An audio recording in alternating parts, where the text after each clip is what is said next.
नमस्कार, news editor Abid Warsi के साथ आप देख रहे हैं न्यूज शेरे हिंदुस्तान। उत्तर प्रदेश अलीगढ़ एएमयू छात्रों ने 6 दिसंबर की तारीख को काली पट्टी बांधकर काला दिवस के रूप में मनाया है। दरअसल छात्रों ने अपने हाथों पर काली पट्टी बांधी थी।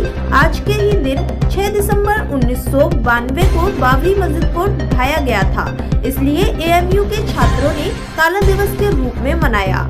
उत्तर प्रदेश अलीगढ़ से शाहिद चौहान की रिपोर्ट। क्या मकसद है, क्यों हाथों पर काली पट्टी बांधी गई है? मैं अपनी बात शुरू करने से पहले एक बात कहूँ कि मिराज फैजाबादी ने कहा था कि अपने काबे की हिफाजत हमें खुद करनी है, अब अबाबीलों का लश्कर नहीं आने वाला। 1992 में आज ही के दिन 6 दिसंबर को एक नाइंसाफी शुरू हुई थी और हमारी मस्जिद को शहीद कर दिया गया था। और मैं अपने अवाम को या हिंदुस्तान के लोगों को ये बताना चाहता हूँ कि जिंदा कौमें कभी भी अपनी तारीख को नहीं भूलती हैं।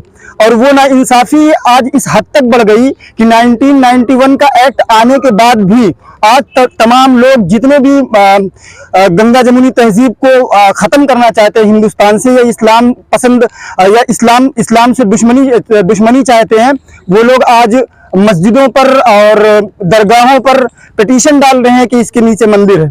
और मैं इन लोगों को ये बताना चाहता हूँ कि अगर आप इस तरह से करेंगे तो ये इससे सिर्फ और सिर्फ हिंदुस्तान का माहौल बिगड़ेगा और इसके अलावा कोई भी फायदा नहीं होगा। मेरा नाम मोहम्मद मुफीद है। क्या कहना चाहते हैं, क्या मकसद था आज लोग छात्रों के हाथों पर काली पट्टी ली गई? देखिए, अलीगढ़ मुस्लिम यूनिवर्सिटी का स्टूडेंट्स पूरे हिंदुस्तान के सिटीजन्स को, गवर्नमेंट को ये मैसेज देना चाहते हैं कि जो 1992 में 6 दिसंबर को हुआ वो गलत हुआ। मस्जिद थी, मस्जिद शहीद की गई और सुप्रीम कोर्ट का ये आदेश आने के बाद साफ क्लियर हो गया कि आर्कियोलॉजिकल सर्वे ये कहती है कि वहाँ कोई मंदिर नहीं था, कोई स्ट्रक्चर नहीं मिला। फिर भी जिस बुनियाद पर भी हो, सुप्रीम कोर्ट ने जो फैसला दिया उसका सम्मान करते हैं, उसके वर्डिक्ट का सम्मान करते हैं। लेकिन हम ये कभी नहीं भूल पाएंगे कि वो मस्जिद थी, मस्जिद तोड़ी गई, मस्जिद शहीद की गई, मस्जिद तोड़कर मंदिर बनाई गई। और मस्जिद तोड़ने के बाद जो 2008 में जो रिपोर्ट पेश की गई उसमें बहुत से लोगों को इसका FIR हुआ, नाम दर्ज हुआ, लेकिन इंसाफ मुसलमानों को नहीं मिला। जो मस्जिद तोड़ने वाले थे मस्जिद बरी हो गए और फिर हम एक मस्जिद गवा चुके।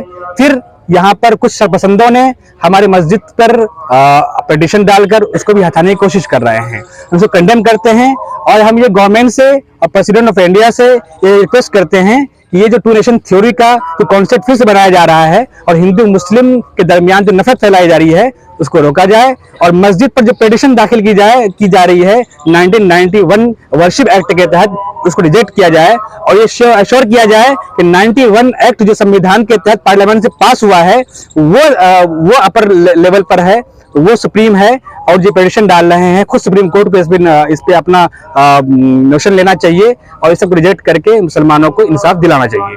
क्या नाम है आपका? यासिर अख्तर नाम है मेरा।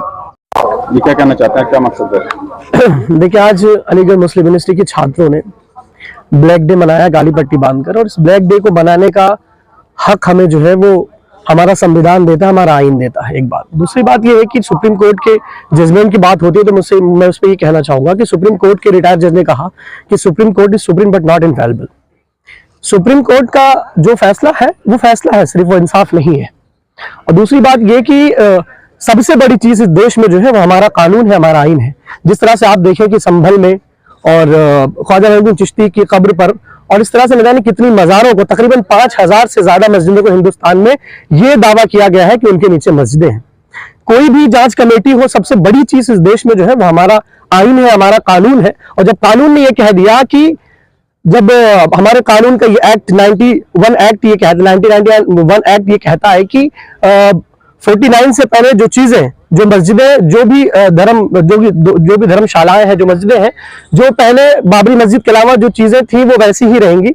तो ये फिर कौन लोग निकल आए हैं जो हिंदुस्तान, हमारे इस देश का माहौल खराब करना चाहते हैं, उस पर टुच्ची से सियासत करना चाहते हैं। सबसे पहली बात ये। और दूसरी बात ये कि इस तरह की जो सियासत इस देश में हो रही है, आज इस जमाने में हमारे मुल्क को तरक्की करना चाहिए। आज इस जमाने में हम ये दावा करते हैं, हमारे प्रधानमंत्री नरेंद्र मोदी जी ये कहते हैं कि हम सुपर पावर होने वाले हैं और ये दावा करते हैं सुपर पावर हो चुके हैं। उस जमाने में ये किस तरह की मंदिर मस्जिद की लड़ाई चल रही है, इसका जवाब किसी के पास नहीं है। ये सिर्फ इस देश को गलत डायरेक्शन में ले जाना चाहते हैं और इससे ज्यादा कुछ भी नहीं। मैं ये बताना चाहता हूं कि जब तक हिंदुस्तान का मुसलमान जिंदा है, वहां पर मस्जिद थी, इसको कभी कोई भूल नहीं सकता। सुप्रीम कोर्ट का फैसला सराखों पर, लेकिन इस चीज को हम कभी हिंदुस्तान का मुसलमान नहीं भूल सकता कि वहां मस्जिद थी, और हमारा आज भी ख्याल है कि वहां मस्जिद है।